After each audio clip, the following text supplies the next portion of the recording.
BSc third semester chemistry, जो BSc third semester chemistry का जो हम लोग यूनिट 6 देख रहे हैं, कोऑर्डिनेशन केमिस्ट्री, ठीक है, उप सहसंयोजक यौगिक। तो भाई इसका ये पहला वीडियो होने वाला है। इसमें हम लोग देखेंगे साधारण लवण, सिंपल सॉल्ट के बारे में, द्विक लवण, आपका डबल सॉल्ट के बारे में, और संकुल यौगिक अर्थात उप सहसंयोजन यौगिक कोऑर्डिनेशन कंपाउंड के बारे में, ठीक है। बहुत ही आसानी से हम लोग देखने वाले इसे, ठीक है, विद एग्जाम्पल इसे बहुत ही आसानी से हम लोग समझने वाले हैं, ठीक है, कि आपके ये सारे टॉपिक होते क्या है, ठीक है। तो भाई प्लीज वीडियो को लास्ट तक देखना क्योंकि टॉपिक आपकी इंपॉर्टेंट है और आसान भी है, ठीक है। तो प्लीज वीडियो को लास्ट तक देखना, ठीक है। तो चलो देखते हैं हम लोग। आप देखो, बात कर रहा है साधारण लवण, द्विक लवण तथा संकुल यौगिक की परिभाषा दीजिए। तो चलो एक एक करके इनको समझते हैं। पहला नंबर हमारा है साधारण लवण, जिसे हम लोग कहते हैं इंग्लिश पे सिंपल सॉल्ट, ठीक है। सिंपल सॉल्ट की बात करते हैं, चलो देखो। कह रहा साधारण लवण, तो देखो कहा गया जब कोई अम्ल किसी क्षार से क्रिया करता है तो साधारण लवण सिंपल सॉल्ट बनता है। देखो आपको सिंपल भाषा में बता दें लवण क्या होते हैं। लवण के बारे में आपको बता देते हैं लवण होते क्या है। देखो अगर बात करें हम लोग लवण की, ठीक है, अगर लवण की बात करें तो लवण वे होते हैं जो आयनों में टूट जाते हैं। जैसे एग्जाम्पल के तौर पे आपको दिखा रहे NaCl। अगर बात करें ये NaCl की, तो ये क्या होता है, विलयन में आयनों में टूट जाता है। जैसे Na प्लस आयन और Cl माइनस आयन, इन आयनों में टूट जाने की वजह से इसको हम लोग लवण कहते हैं, सॉल्ट कहते हैं, ठीक है। ये बात होती है, मतलब जो आयनों में टूटते हैं उन्हें हम लोग सॉल्ट कहते हैं, ठीक है। तो पढ़ो, कह रहा जब कोई अम्ल किसी क्षार से क्रिया करता है तो साधारण लवण बनाता है। तो चलो आगे देखते हैं कैसे साधारण लवण ये बनाएगा, ठीक है। तो देखो कहा गया जब कोई अम्ल किसी क्षार से क्रिया करता है, तो देखो यहाँ पे एक ये अम्ल है हाइड्रोक्लोरिक अम्ल। एग्जाम्पल आपको फर्स्ट नंबर दिखाया गया। एक अम्ल है HCl, ये क्या है, हाइड्रोक्लोरिक अम्ल, और हमने एक क्षार ले रखा है NaOH, सोडियम हाइड्रोक्साइड इसका नाम होता है। जब एक अम्ल किसी क्षार से क्रिया करता है, ये हाइड्रोक्लोरिक अम्ल है, ये एक क्षार सोडियम हाइड्रोक्साइड है।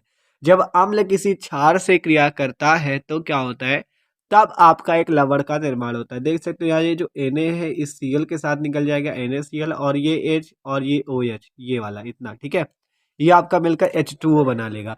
तो ये जो NaCl बना हुआ है ये आपका क्या कहलाता है, सिंपल सॉल्ट कहलाता है, ठीक है। आपको बताया ना, जब कोई अम्ल किसी क्षार से क्रिया करता है तो साधारण लवण बनता है, ठीक है। एग्जाम्पल ये NaCl हो गया। तो NaCl क्या है, एक सिंपल सॉल्ट है और ये आयनों में टूट सकता है, ठीक है। आप देखो आगे देखते हैं। आपका अगला एग्जाम्पल है CaO की क्रिया HCl से, ठीक है। देख सकते हो ये हाइड्रोक्लोरिक अम्ल है आपका, CaO से इसकी क्षार से क्रिया हो गई, तो क्या बनेगा यहाँ पर से, ये Ca और यहाँ से 2 का गुणा है Cl2, CaCl2 आपका निकल जाएगा, ये एक लवण बन जाएगा, साल्ट बन जाएगा, कैसा, सिंपल सॉल्ट। और यहाँ से आपका ये ऑक्सीजन और 2 हाइड्रोजन मिलकर H2O के अणु बना लेंगे, ठीक है। तो देख सकते हो ये एक सिंपल सॉल्ट आपका ये बन चुका है, एक ये बना था, ठीक है। तो ये था आपका एग्जाम्पल साधारण लवण का, ठीक है। अब आगे देखते हैं।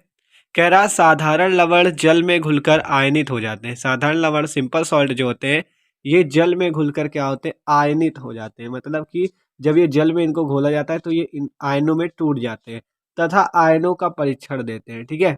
अब देखो जैसे बात करें, जैसे H2O है आपका, H2O में जैसे आपका NaCl घुले तो वो क्या होगा, आयनों में टूट जाएगा भाई, Na प्लस और Cl माइनस आयन में, जो आपको पहले बताया था। तो इस कारण से क्या कहलाएगा, लवण। तो साधारण लवण जल में घुलकर क्या होते हैं, आयनित हो जाते हैं, मतलब आयनों में टूट जाते हैं और आयनों का परीक्षण देते हैं, ठीक है। आप कह रहा है अम्ल या क्षार का उदासीनीकरण कितना हुआ है, इसके आधार पर सिंपल सॉल्ट 3 प्रकार के होते हैं, ठीक है। ठीक है, तो आपसे कह रहा है कि अम्ल या क्षार का उदासीनीकरण कितना हुआ, इसके आधार पर जो सिंपल सॉल्ट साधारण लवण होते हैं वो 3 प्रकार के होते हैं, ठीक है। तो आप सीधा सीधा कह सकते हो कि आपके साधारण लवण कितने टाइप के होते हैं, 3 टाइप के होते हैं। तो चलो हम इनके टाइप्स के बारे में देखते हैं, ठीक है। तो देखो पहला नंबर पॉइंट आपका उदासीन लवण, तो इसमें कह रहा है अम्ल तथा क्षार क्या होते हैं, पूर्णतः उदासीन हो जाते हैं। एग्जाम्पल है आपका NaCl। जैसे अभी आपने जो अभिक्रिया देखी थी NaOH प्लस HCl से क्रिया हुई थी और आपका बना क्या था, NaCl। तो इसमें जो अम्ल HCl था और जो क्षारक NaOH था, ये दोनों क्या होते हैं, आपके उदासीन हो जाते हैं और NaCl का निर्माण करते हैं। तो ये जो NaCl होता है यहाँ पे उदासीन लवण होता है, ठीक है। तो इसमें क्या होता है, अम्ल तथा क्षार पूर्णतः उदासीन हो जाते हैं, ठीक है। अम्ल तथा क्षार क्या होते हैं, पूर्णतः उदासीन हो जाते हैं। तो ये होता है उदासीन लवण की बात, ठीक है, न्यूट्रल सॉल्ट। अब अगला नंबर है आपका अम्लीय लवण एसिडिक सॉल्ट। तो कह रहा है इसमें कम से कम एक विस्थापनी H प्लस शेष रह जाता है। जब क्रिया होती है तो कम से कम एक विस्थापनी H प्लस जो होता है वो शेष रह जाता है। जैसे आप देख सकते हो NaHCO3 की बात कही गई, इसमें ये जो H प्लस है ये शेष रह जाता है, ठीक है, क्रिया होने के बाद भी। तो ये लवण जो होता है H प्लस आयन होने की वजह से ये क्या कहलाता है, अम्लीय लवण, ठीक है। अब अगला नंबर पॉइंट भास्मिक लवण, ठीक है, बेसिक सॉल्ट। तो कह रहा है इसमें कम से कम एक विस्थापनी OH माइनस शेष रह जाता है। जैसे एग्जांपल देख सकते हो PbClOH, तो ये जो OH लगा हुआ OH माइनस, इसके कारण ये क्या होता है, क्षारीय लवण कहलाता है, ठीक है। इसमें क्या देखा, इसमें H प्लस था तो ये अम्लीय लवण कहला रहा था, इसमें OH माइनस इसलिए ये भास्मिक लवण, और इसमें ना H है ना OH है, ठीक है, तो ये उदासीन लवण कहला रहा है NaCl। अम्ल तथा क्षार क्या होते हैं, पूर्णतः उदासीन हो जाते हैं, ठीक है। तो देख सकते हो इस कार्ड से क्या कहला रहा है आपका उदासीन लवण, ठीक है। तो ये इसके तीनों टाइप हो गए आपके, उदासीन लवण, अम्लीय लवण, भास्मिक लवण। अब अगला नंबर पॉइंट देखते हैं जो इंपॉर्टेंट है, द्विक लवण डबल सॉल्ट, ठीक है। तो डबल सॉल्ट क्या होता है, कह रहा है यह योगात्मक यौगिक होते हैं। क्या होते हैं, योगात्मक यौगिक होते हैं, जो केवल क्रिस्टलीय अवस्था में पाए जाते हैं। ये लवण ठोस अवस्था में स्थायी होते हैं, परंतु जल या अन्य विलायकों में घोलने पर उन आयनों में टूट जाते हैं जिनसे ये बने होते हैं। कह रहा है ये योगात्मक यौगिक होते हैं जो केवल क्रिस्टलीय अवस्था में पाए जाते हैं, ठीक है। और ये लवण ठोस अवस्था में स्थायी होते हैं, परंतु जल या अन्य विलायकों, मतलब अगर ये ठोस अवस्था में रहेंगे तो ये स्थायी रूप से बने रहेंगे लंबे टाइम तक, लेकिन अगर ये जल या अन्य विलायकों में इनको आप घोल दोगे तो ये अपने आयनों में टूट जाएंगे, ठीक है। तो चलो आप देखते हैं, एग्जाम्पल से समझते हैं, ठीक है। एग्जाम्पल देख सकते हो, आपको पोटास एलम का एग्जाम्पल दिया गया है, फिटकरी का K2SO4 Al2SO4 का होल थ्राइड इंटू 24H2O। देखो जब आपका कहा गया कि जो जो द्विक लवण होते हैं वो क्या होते हैं आपके, देखो द्विक लवण के बारे में आपसे कहा गया कि ये योगात्मक यौगिक होते हैं, ठीक है।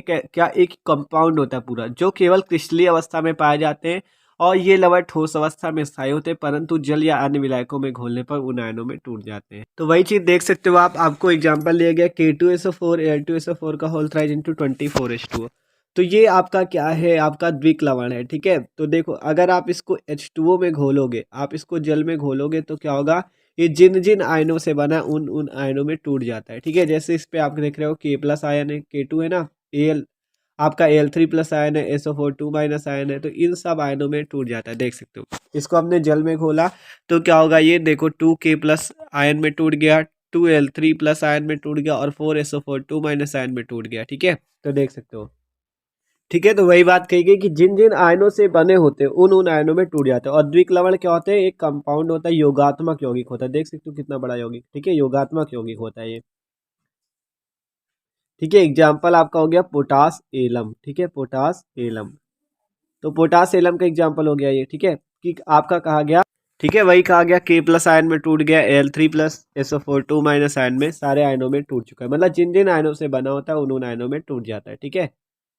तो यही बात कही गई थी कि ये योगात्मक यौगिक होते हैं जो क्रिस्टलीय अवस्था में पाए जाते हैं, और ये लवण ठोस अवस्था में स्थायी होते हैं, परंतु जल या अन्य विलायकों में घोलने पर क्या होता है, इनका आयनों में टूट जाते हैं, ठीक है।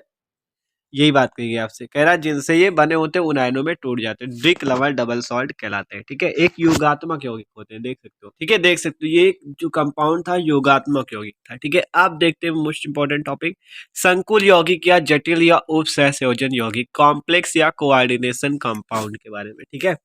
तो देखो इसके बारे में समझते हैं आसानी से। कह रहा है क्या होते हैं आपके उप सहसंयोजन यौगिक, ठीक है।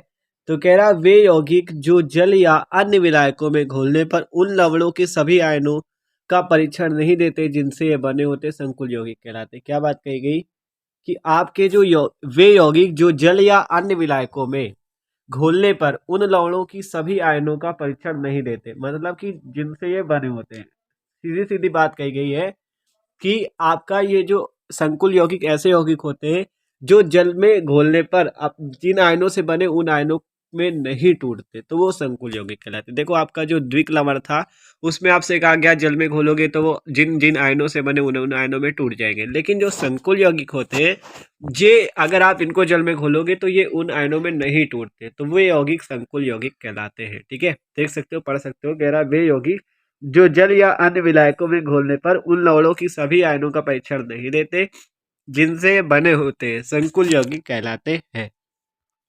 एग्जाम्पल देखते हैं, आप देख सकते हो जैसे CuSO4 इंटू 4NH3 का एग्जाम्पल है आपका, ठीक है।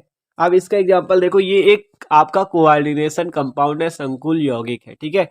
तो देखो आपके हिसाब से क्या होना चाहिए, यहाँ पे Cu2+ आयन में टूटना चाहिए, SO4 माइनस आयन में टूटना चाहिए और NH4+ आयन में टूटना चाहिए, ठीक है। इन आयनों में टूटना चाहिए, लेकिन ऐसा नहीं होता, ये इन आयनों में नहीं देता, इन आयनों को नहीं देता, ठीक है। जल में आप इनको घोलोगे तो आपको ये सारे आयन नहीं मिलेंगे। आपको मिलता कौन सा आयन है, देख सकते हो। आपको जो संकुल यौगिक होते हैं वो जिन आयनों से बने होते हैं वो आयन नहीं देते। देखो जैसे यहाँ CuSO4 इंटू 4NH3 था, इसने कौन सा आयन दिया, CuNH3 का होल 4 2+ आयन और SO4 2- आयन, ठीक है। CuNH3 का होल 4 आपका 2+ आयन, ठीक है, और SO4 2- आयन में टूटा, एक आयन ये एक आयन ये। तो जिन आयनों से बना था, बना कौन कौन से आयन था, Cu2+, SO4- NH4+, इनसे बना था, लेकिन टूटा किसमें, इस और इस आयन में, ठीक है। तो इस कारण से ये यौगिक आपके संकुल यौगिक कहलाते हैं। देख सकते हो कह रहा है, अतः CuSO4 इंटू 4NH3 को हम इस टाइप से भी लिख सकते हैं, इसका सूत्र क्या होगा, इस टाइप से प्रदर्शित कर सकते हैं, ठीक है। और एक एग्जाम्पल देख लो, जैसे आपका K4FeCN का होल 6 है, इसमें भी आपके हिसाब से K+ आयन में टूटना चाहिए, Cn- आयन में टूटना चाहिए, ठीक है, ऐसे टूटना चाहिए, लेकिन ऐसा नहीं होता। आपका देख सकते हो यहाँ पे 4K+ आयन में टूटा और ये पूरा FeCN का होल 6 4- आयन में टूटा, ठीक है। तो ये बात होती है कि पूरा पूरा आयन में टूट रहा है, तो ये आपका संकुल यौगिक कहलाता है। मतलब जिन आयनों से बने होते हैं ये उन आयनों में नहीं टूटते, ठीक है। तो वे यौगिक क्या कहलाते हैं, संकुल यौगिक कहलाते हैं, ठीक है। संकुल यौगिक कहलाते हैं। देख सकते हो ये सिंपल कैटायन था, प्लस है ना, और ये कॉम्प्लेक्स एनायन था, इसे कहते हैं कॉम्प्लेक्स एनायन। मतलब पूरा आपका केवल एनायन होता तो Cn- ऐसे लिखा होता, लेकिन ये कॉम्प्लेक्स है, ठीक है। तो देख सकते हो ये होते हैं आपके कॉम्प्लेक्स कंपाउंड। देख सकते हो कह रहा था कॉम्प्लेक्स कोऑर्डिनेशन कंपाउंड, संकुल यौगिक या जटिल या उपसहसंयोजन यौगिक। तो वे यौगिक जो जल या अन्य विलायकों में खोलने पर उन लवणों के सभी आयनों का परीक्षण नहीं देते जिनसे ये बने होते हैं, संकुल यौगिक कहलाते हैं। एग्जाम्पल CuSO4 इंटू 4NH3, ठीक है, देख सकते हो इस पे। तो ये बात होती है संकुल यौगिक की। और द्विक्लवण पे क्या, द्विक्लवण पे था कि ये योगात्मक यौगिक होते हैं जो केवल क्रिस्टलीय अवस्था में पाए जाते हैं, और ये जिन आप इनको अगर विलायकों में घोलोगे तो जिन आयनों से बने उन आयनों में टूट जाते हैं, ये होती है द्विक्लवण, ठीक है। और आपका जो साधारण लवण था, ये जब कोई अम्ल किसी क्षार से क्रिया करता है तो साधारण लवण बनाता है, ठीक है, देख सकते हो जैसे NaCl था। और ये भी आपका आयनों में टूट जाएगा, जल में घोलोगे तो Na+ और Cl- आयन में टूट जाएगा, लेकिन जो संकुल यौगिक है ये आयनों में नहीं टूटते जिन आयनों से बने हैं, ठीक है। तो ये बात होती है साधारण लवण, द्विक लवण और संकुल यौगिक की परिभाषा, ठीक है। तो वीडियो अच्छा लगा हो यार तो प्लीज लाइक भी कर देना। Okay, thanks for watching this video.